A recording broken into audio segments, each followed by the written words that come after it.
Hello, my name is Madison Webb, and today I will be presenting on Russian anti-Americanism and the U.S. response. The U.S. has seen a dramatic rise in anti-American sentiment around the world in the last 20 years. Modern anti-American campaigns in Russia have not been perceived at the same level of threat as violent demonstrations and attacks seen by anti-American terrorist groups. U.S. foreign policy currently lists anti-Americanism as a grave threat to the nation's security. However, it is clear that the U.S. has yet to expand their policy on anti-Americanism beyond the threat of violent demonstrations that serve as a direct threat to American lives. The anti-Americanism originating in Russia today does not so much threaten violence as much as it does the U.S.'s overall power and even their existence. Anti-American propaganda has the intent and indeed the capacity to strain or even sever relations between the U.S. and their allies, and if the integrity of the alliance is diminished, it will significantly decrease the U.S.'s overall power, capabilities, and provide weaknesses that their adversaries may exploit. It could also instigate a conflict between the U.S. and Russia that has the capacity to escalate to nuclear levels.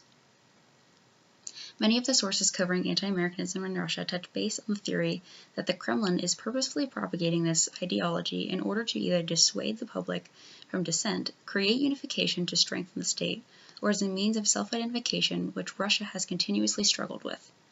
It has also been theorized that this spread of anti-American ideology has been used as a key step in psychological warfare against the U.S. Through the research completed for this paper, it was clear that most scholars focused their research on Russia as opposed to the U.S.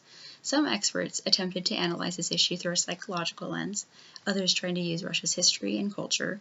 Some narrowed down their view to specifically the influence and goals of Vladimir Putin himself and his current administration in the Kremlin, and some touched base on all three methods to explain their perspective.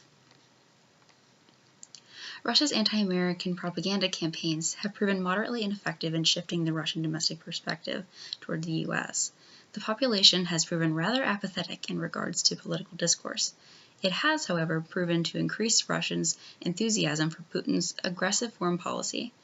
Russians associate Putin with order, stability, and economic growth, but also the renewal of Russia's status in world affairs, mostly due to his clear willingness to challenge the U.S.'s long-perceived global hegemony and resist encroachments from the U.S. and the West.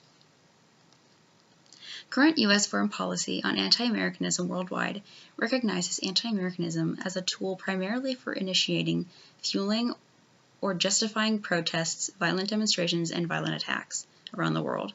The U.S. condemns any acts attempting to threaten its existence or security, regarding such acts from a state as acts of war and any such acts conducted by non-governmental organizations as an act of terrorism. The U.S.'s 2017 National Security Strategy highlights advancing American interest as one of their core pillars to ensure security for their nation and proceeding under an America First agenda. Similarly, the U.S. has regarded spreading their influence as the best approach to combating anti-Americanism. However, not only does this type of strategy directly threaten Russian culture, their independence from the West, and serve more directly as a threat to Putin's goals for Russia and his own agenda as an authoritarian-style leader, it is also perceived negatively by the U.S.'s allies. Changing U.S. policy alone in this threat issue is not going to deter Russia from their propaganda campaign or their overall goals.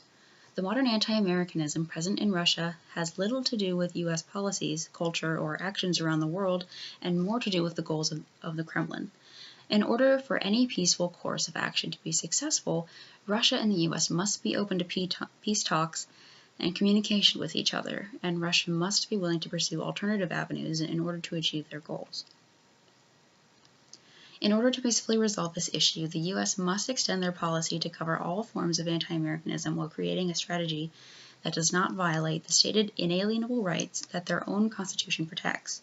The U.S. should increase their transparency with their allies and with the rest of the world, and work with Russia to create an agreement that will foster transparency, increase predictability, and prolong peace between the two nations.